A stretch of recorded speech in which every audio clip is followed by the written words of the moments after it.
All right, so who am I here with today? David Larwood, CEO of MycaZED Therapeutics. MycaZED Therapeutics. So tell me about that. What do you guys do there? We're treating fungi. In the world, there's 6 million fungal infections, 3 million deaths. We're focused on one disease first that we know we're particularly effective at and expanding that to others, looking at a market that impacts tens of thousands of lives. And so what disease are you starting with? We're starting with a disease called 𝗍𝗿𝗍𝗿 that's named for the Central Valley of California where I grew up. It's a terrible disease. A mild case lasts for 4 months and you feel terrible. A lot of people have lingering impacts. 2,000 people a year get severe disease, 150 die. Really? And why do you think this hasn't been addressed before? There are drugs that are available. The drugs just aren't good enough. So our drug has been around for a long time. We've figured out a better way of using it so that it eradicates the disease. It's amazing. So you're using the same drug, but you're using it in a different way. What differentiates your approach? Is it injection? Is it what differentiates you? It's how we give it. So it turns out the drug doesn't last in the body very long, and so we figured out ways of making it persist. So right now, people take drugs for years. We expect to shorten that to months. Wow. If you're taking a drug for months, an oral a pill a day is okay. Yeah, but for years, you have trouble with compliance, fall off, they don't do it a couple days, and then they just stop. Oh, no, for years, the current drugs, they're typically oral.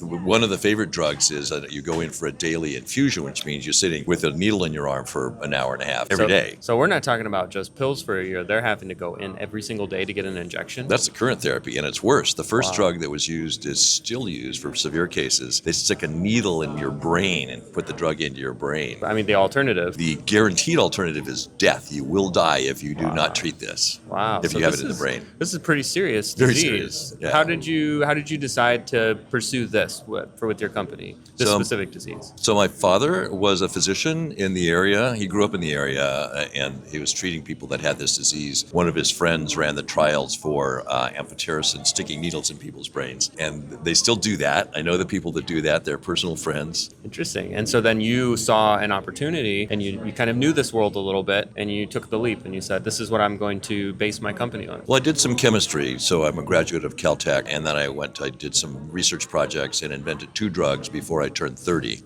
Really? That's impressive. One of which is the shell of the COVID vaccine. Really? Yeah. Oh, very cool. That's huge. You get residuals on that? No, I get even no credit for it, but that's okay. Hey, such is life. Because I became a lawyer and did semiconductors for 20 years. Ooh, now that's huge. Yeah. Semiconductors. Okay. All right. So you have a very diverse background. I do. Yeah. What really ultimately made you settle on this specific company, this specific, and it sounds like it's more of a delivery system. Is that what? It's a chemically thoughtful approach. Okay. It's not that hard to do, but I figured out that it might work. It's very expensive to make what they call first article. Yeah. So it's $1 million experiment to see whether it works at all. So nobody was doing it. Right. So as an experienced chemist, I said, maybe we can get some information a different way. It proved to be 30 times more effective. Really? And when we go one more step, we think it'll be still better. Okay. All right. Very cool. So shifting gears a little bit, we're here at BLPN, and you're part of the Moneyball program. Tell me a little bit about that and that experience for you. Well, Moneyball's been great. So I grew up in Silicon Valley. There's a company called 𝗵𝗵𝗱 children's toys. Yeah. I worked with the guy that founded it before he started the company, and we were taking interesting companies and teaching them how to present. Yeah. So I used to teach how to do this. There's something called Lean Launchpad and 𝗍𝗂𝗄. In my business school, I took the class from Steve Blank. Yep. And one of my friends co-founded Lean Launchpad. Wow. It's all well and good to know what you're supposed to do, but doing it effectively is another story. Yeah. So I've been doing my business presentations for years and not making much progress. I came in here and the group said, that's not working. Now you're deep in the geeky science. You're just not communicating. You're not connecting. Yeah. Try this. No, try this. Okay, that's good. You're following that. Now try it differently. Okay, try it over here. And when we're settled into a path that they say that I'm savable. Oh, okay. You're savable. So honestly, that must be tremendously difficult. You know, being a seasoned veteran, you've been doing presentations for decades, and then to come in and must have a lot of self-awareness and control to be able to say, okay, what can I do to be better? What can I do to really capture the attention of the investors? How's that struggle been? So the transition of like taking a new angle is actually not a problem at all. Yeah. I do theater. I'm a singer. Oh, cool. Yeah. So you give me a new script. Okay, fine. Okay. Oh, I'm the bad guy. Now I'm the good guy. That's fine. I'll just play whichever role I get. Yeah. So telling a story is not a problem for me. Yeah. My problem was telling a story that was going to be effective. Yes. And that's where this group has a lot of experience of seeing what stories connect with investors. Yeah. And say, okay, if you say this, it'll be more effective. If you change this word, it'll be helpful. So we got into the fine tuning fairly quickly. And I think you probably, fairly quickly is exactly what I was going to say. You probably picked it up very quickly because of your experience, because of, doing singing and acting. You really put that all together and you're able to adapt. Yes. Yeah. Very cool. Very cool. So when you look back at when you started with Moneyball to where you are now with the presentation, do you feel you've gained a lot from the process? Tremendously. And what's next? Clearly you're seeking funding at this stage? Absolutely. So this is an extension of something I've been trying to do for a long time. What we basically did was we took my long-term plan and put it on top. This long-term plan is to get into these big markets. Now we're starting with these big markets. Okay. And so what's the amount you're looking to raise right now? Is this Series A? 12 million, Series A, Yep. will get us what's called phase 2A human data. Okay. Because we've already shown that it's safe in humans with phase 1. Yeah. And we've shown efficacy in animals. We know a lot about the drug, how it's given, how it's likely to be tested and test well. Yeah. So we expect to have very little problem having phase 2A reporting in 2 years and probably a year and a half. Very cool. So it's moving rapidly. That's pretty quick. Yeah. Excellent. Well, congrats on that. Thanks. So back to BLPN as a Yes. whole. Yes. What's your experience been like with the club? It's been great. It's been great. I've been part of. So I finished my PhD 2 years ago. Okay. I started. Cool. I started a very love long that. time ago. Did Yeah. the COVID vaccine thing, Yep. the 𝗂𝗿𝗶𝗁𝗁𝗂, and then did my semiconductors. I've been doing my drug stuff, and then I had some time with no grant support, so I said, maybe it's time to finish my PhD. Yeah.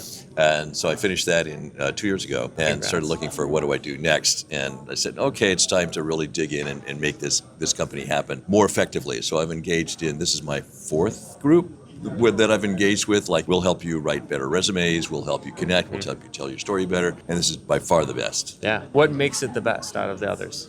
What differentiates it? It might be that I'm more receptive. It might be the way the coaches come together, get immediate feedback. There's a fairly frequent meetings. There's basically 2 meetings a week That's for long. primary meetings plus the coaching meetings. And so on the call, there's rarely less than 50 people. Wow. And the weekly bullpen calls. Yeah. Oh, yeah. Those. Yes. Yeah. And so, often more. And so someone will say, David, I want to tell me more about this. So I got a lot of feedback. Yeah. There were enough people paying attention, and I was connecting imperfectly well enough that I was getting a lot of feedback. Yeah. And that went from needs work to looking better. Oh, that's very good. So Yeah. the rapid feedback is good. That's cool. Okay. All right. Last question then.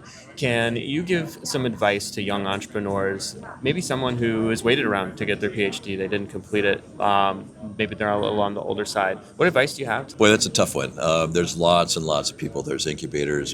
There's Y Combinator. I live in Silicon Valley. There's all kinds of stuff there. I spent a lot of time in Arizona. There's a lot of groups there. We're here in San Diego. There's a group called Connect that I've been aware of for a very long time. So I'd say go to meetings, find out what's going on, look for people that are doing things. I had a very informational meeting at one time at UC San Francisco, and there were 4 people they were sort of entrepreneurial people. One was representing small funds, one was a VC, one was an entrepreneur, and I forget what the 4th one was. And a comment was made that a lot of times the science person is not the best CEO. Sometimes they are, but they're often not. And it's perfectly fine to join a company, get your idea organized, do the usual scientific proof of concept, find somebody who's done it before, because that makes it so much faster, because they know the doors to open and people will take their calls. You're a new person, it's harder to get them to take your call. And be the chief science officer, be the chief technology officer of your first company.